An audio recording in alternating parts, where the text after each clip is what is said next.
Fala, minha gente, tudo bem com vocês? Espero que estejam maravilhosamente bem e prontos para mais uma leitura da palavra do Senhor.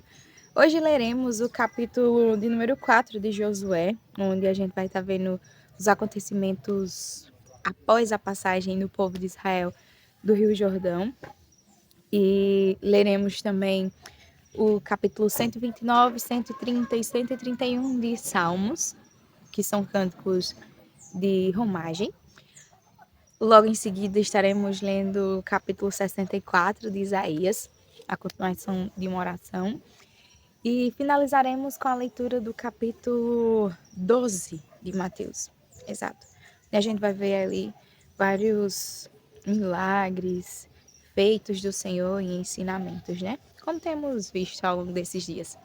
E antes de darmos início, já deixa a tua Bíblia aberta aí em Josué capítulo 4. Vamos conversar com nosso Deus em oração. Pai eterno, Deus bondoso, misericordioso, santo, louvamos ao Senhor. Bendito és tu, ó Deus, e entronizado seja o Senhor acima de todo o céu, de todas as coisas, que em todo o tempo tu seja honrado, exaltado por nós e por todo ser que existe. Porque tu és digno de louvor e exaltação e adoração. Pai, te pedimos que o Senhor olhe graciosamente em nosso favor para que nos ajude a entender a tua palavra, colocarmos em prática os teus ensinamentos e compartilharmos, ó Deus, as boas novas do teu santo evangelho com outras pessoas. Nos encoraja a isso. Nos dá, ó Deus eterno, ousadia. Clamamos a ti como teus servos também clamaram há alguns anos atrás, e isso tem registrado na tua palavra. Nós fazemos o mesmo hoje, pedindo ao Senhor ousadia. Ousadia, ó Deus, que vem por meio do teu Santo Espírito a nos encorajar, a anunciar a tua palavra, Pai, que muitas vezes é tão rejeitada, menosprezada, pouco valorizada, quando é a notícia mais preciosa que alguém pode ter acesso. Deus, como é bom estar na tua presença, como é bom experimentar dos teus feitos, da tua misericórdia, do teu amor, porque é por meio dos teus feitos, é por meio da tua intervenção que nós tivemos acesso e demos importância. É bem verdade que em dados momentos a gente te entristece e pedimos perdão por tudo isso. Que o Senhor tenha misericórdia de nós e nos ajude a melhorar a cada dia. É assim que nós te oramos, ó Deus, em nome do teu Filho amado Jesus Cristo, que vive e reina para todo sempre. Amém e amém. Capítulo 4 de Josué. Quando todo o povo tinha passado o Jordão, o Senhor falou com Josué, dizendo: Escolham 12 homens do meio do povo, um de cada tribo, e ordenem que tirem 12 pedras do meio do Jordão, do lugar onde os pés dos sacerdotes ficaram parados, e que levem essas pedras e as depositem no lugar em que vocês irão passar a noite. Então Josué chamou os 12 homens que haviam escolhidos dos filhos de Israel, um de cada tribo, e disse-lhes: Passem adiante da arca do Senhor, seu Deus, até o meio do Jordão. Cada um levante sobre o ombro uma pedra, segundo o número das tribos dos filhos de Israel, para que isto seja por sinal entre vocês. E no futuro, quando seus filhos perguntarem o que significa estas pedras para vocês, respondam que as águas do Jordão foram cortadas diante da arca da aliança do Senhor. Quando a arca passou, as águas do Jordão foram cortadas. Essas pedras serão para sempre por memorial aos filhos de Israel. Os filhos de Israel fizeram como Josué havia ordenado, e levantaram 12 pedras do meio do Jordão, como o Senhor tinha dito a Josué, segundo o número das tribos dos filhos de Israel, e levaram-nas consigo ao lugar onde passariam a noite, e as depositaram ali. Josué também levantou 12 pedras no meio do Jordão, no lugar onde ficaram parados os pés dos sacerdotes que levavam a arca da aliança. E essas pedras estão ali até o dia de hoje. Porque os sacerdotes que levavam a arca haviam parado no meio do Jordão, em pé, até que se cumpriu tudo que o Senhor, por meio de Moisés, havia ordenado a Josué que falasse ao povo. E o povo se apressou e passou. Quando todo o povo tinha passado, a arca do Senhor e os sacerdotes também passaram, à vista de todo o povo. Passaram os filhos de Ruben, os filhos de Gade e a meia tribo de Manassés, armados na frente dos filhos de Israel, como Moisés lhes tinha dito. Uns 40.000 homens de guerra armados passaram diante do Senhor para a batalha, as campinas de Jericó.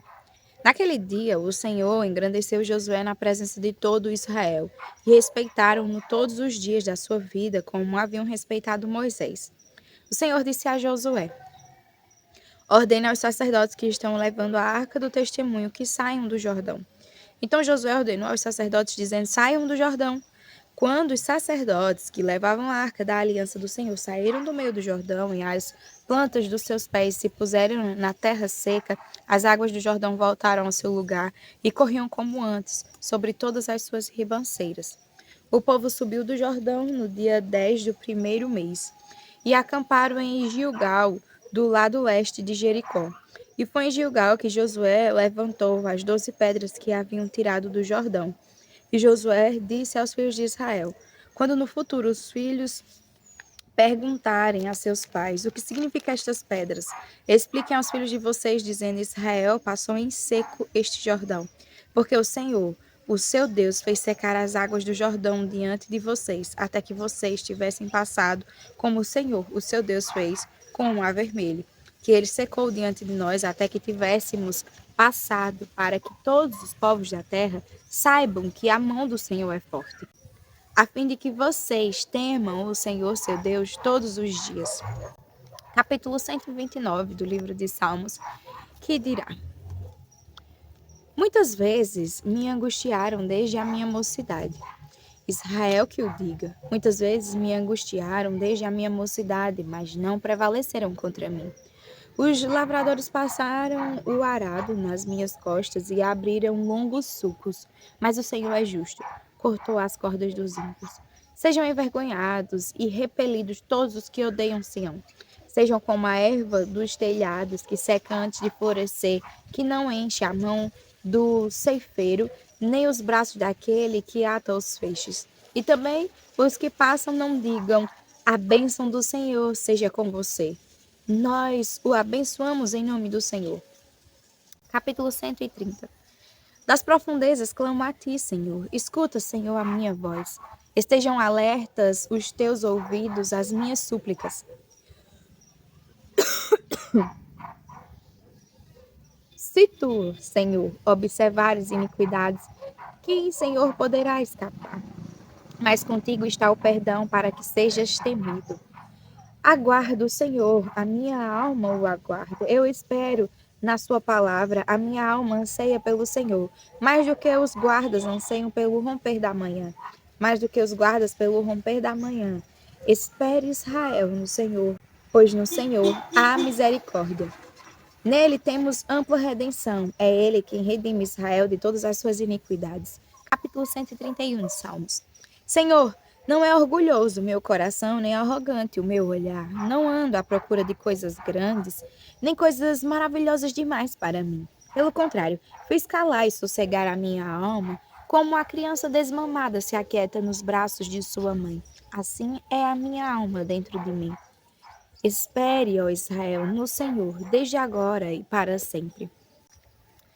Capítulo 64 do livro de Isaías.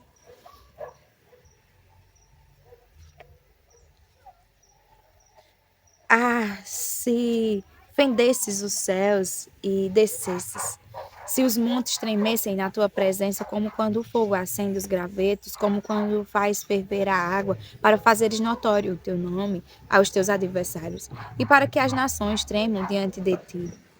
Quando fizestes coisas terríveis que nós nem esperávamos, descestes, e os montes tremeram diante de ti, porque desde a antiguidade não se ouviu, nem com os ouvidos se percebeu, nem com os olhos se viu Deus além de ti, que trabalha para aquele que nele espera. Tu sais ao encontro daquele que com alegria pratica a justiça, daqueles que se lembram de ti nos teus caminhos. Eis que te irastes porque pecamos. Por muito tempo temos pecado. Como então seremos salvos?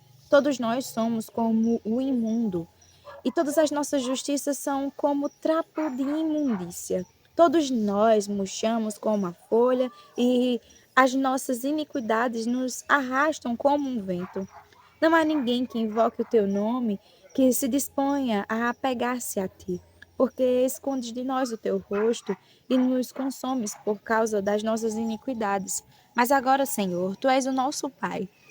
Nós somos o barro e tu és o nosso oleiro. E todos nós somos obras das tuas mãos. Não te enfureças tanto, ó Senhor, nem te lembres para sempre da nossa iniquidade. Olha para nós, por favor, pois todos nós somos o teu povo. As tuas santas cidades estão desertas, Sião virou um deserto, Jerusalém está arrasada. O nosso templo santo e glorioso, em que nossos pais te louvavam, foi queimado. Todas as nossas coisas preciosas se tornaram em ruínas.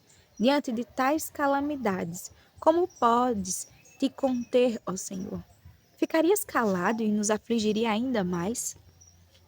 Capítulo 12 do livro de Mateus.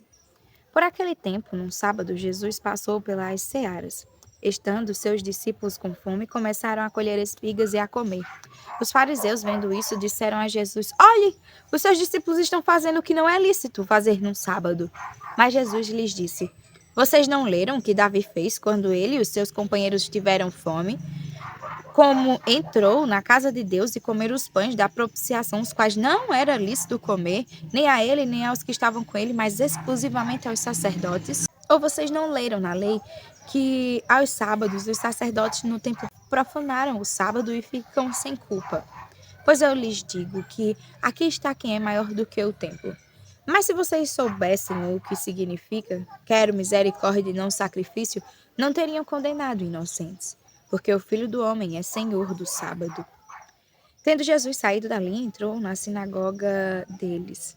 Achava-se ali um homem que tinha uma das mãos ressequida, então, a fim de o acusar, perguntaram a Jesus: É lícito curar no sábado? Ao que lhes respondeu: Quem de vocês será o homem que, tendo uma ovelha, e num sábado esta cair numa cova, não fará todo o esforço para tirá-la dali? Ora, quanto mais vale um homem do que uma ovelha? Logo é lícito nos sábados fazer o bem. Então Jesus disse ao homem: Estenda a mão. O homem estendeu a mão e ela foi restaurada e ficou sã como a outra. Mas os fariseus, saindo dali, conspiravam contra ele, procurando ver como o matariam. Mas Jesus, sabendo disto, afastou-se dali. Muitos o seguiram e a todos ele curou, advertindo-lhes, porém, que não o expusessem à publicidade. Isso aconteceu para se cumprir o que foi dito por meio do profeta Isaías. Eis aqui o meu servo que escolhi, o meu amado, em quem a minha alma se agrada. Farei repousar sobre ele o meu espírito e ele anunciará juízo aos gentios. Não entrará em discussões, nem gritará, nem fará ouvir nas praças a sua voz. Não esmagará a cana quebrada, nem apagará o pavio que fumega, até que faça vencedor o juízo. E no seu nome os gentios colocarão a sua esperança. Então trouxeram a Jesus um endemoniado, cego e mudo. Jesus o curou e o homem passou a falar e a ver. E toda a multidão se admirava e dizia: Não seria este por acaso o filho de Davi? Mas os fariseus, ouvindo isto, diziam: Este não expulsa demônios, senão pelo poder de Beelzebul, o maioral dos demônios. Mas Jesus, sabendo o que eles pensavam, disse-lhes: Todo reino dividido contra si mesmo ficará deserto, e toda cidade ou casa dividida contra si mesma não subsistirá. Se Satanás expulsa Satanás, está dividido contra si mesmo, como então o seu reino subsistirá? E se eu expulso os demônios por Beelzebul, por quem os filhos de vocês os expulsam? Por isso eles mesmos serão os juízes de vocês. Se, porém, eu expulso os demônios pelo Espírito de Deus, certamente é chegado o reino de Deus sobre vocês. Ou como pode alguém entrar na casa do valente e roubar-lhe os bens sem primeiro amarrá-lo? E só então saqueará a casa dele. Quem não é por mim, é contra mim. E quem comigo não ajunta, espalha. Por isso digo a vocês que todo pecado e blasfêmia serão perdoados aos homens, mas a blasfêmia contra o Espírito não será perdoada. Se alguém disser alguma palavra contra o Filho do Homem, isso lhe será perdoado. Mas se alguém falar contra o Espírito Santo, isso não lhes será perdoado nem neste mundo, nem no porvir. Tornem a árvore boa, e o seu fruto será bom. Ou tornem a árvore má, e o seu fruto será mau. Porque pelo fruto se conhece a árvore. Raça de víboras, como vocês podem falar coisas boas sendo maus? Porque a boca fala do que está cheio o coração. A pessoa boa tira do tesouro bom coisas boas, mas a pessoa má do mau tesouro tira coisas más. Digo a vocês que no dia do juízo as pessoas darão conta de todas as palavras inúteis que proferirem. Porque pelas suas palavras você será justificado e pelas suas palavras você será condenado. Então alguns escribas e fariseus disseram a Jesus: Mestre, queremos ver algum sinal feito pelo Senhor. Mas ele respondeu: Uma geração perversa e adúltera pede um sinal, mas nenhum sinal lhe será dado, senão a do profeta Jonas. Porque assim como Jonas esteve 3 dias e 3 noites no ventre do grande peixe, assim o Filho do Homem estará 3 dias e 3 noites no coração da terra. Ninivitas se levantarão no juízo com esta geração e a condenarão, porque se arrependeram com a pregação de Jonas. E aqui está quem é maior do que Jonas. A rainha do sul se levantará no juízo com esta geração e a condenará, porque veio dos confins da terra para ouvir a sabedoria de Salomão. Aqui está quem é maior do que Salomão. Quando o espírito imundo sai de uma pessoa, anda por lugares áridos procurando repouso, porém não encontra. Por isso diz: Voltarei para a minha casa, de onde saí. E voltando, ele a encontra vazia, varrida e arrumada. Então vai e leva consigo outros 7 espíritos piores do que ele, e entrando habitam ali. E o último estado daquela pessoa se torna pior do que o primeiro. Assim também acontecerá a esta geração perversa. Enquanto Jesus ainda falava ao povo, eis que a mãe e os irmãos dele estavam do lado de fora procurando falar com ele. E alguém lhe disse: A sua mãe e os seus irmãos estão lá fora e querem falar com o Senhor. Porém, Jesus respondeu ao que lhe trouxe o aviso: Quem é a minha mãe e quem são os meus irmãos? E, estendendo a mão para os discípulos, disse: Eis minha mãe e meus irmãos. Portanto, aquele que fizer a vontade de meu Pai Celeste, esse é meu irmão, minha irmã e minha mãe. Amém. Até amanhã, a mais uma leitura da palavra do Senhor. Que Deus abençoe. Até lá.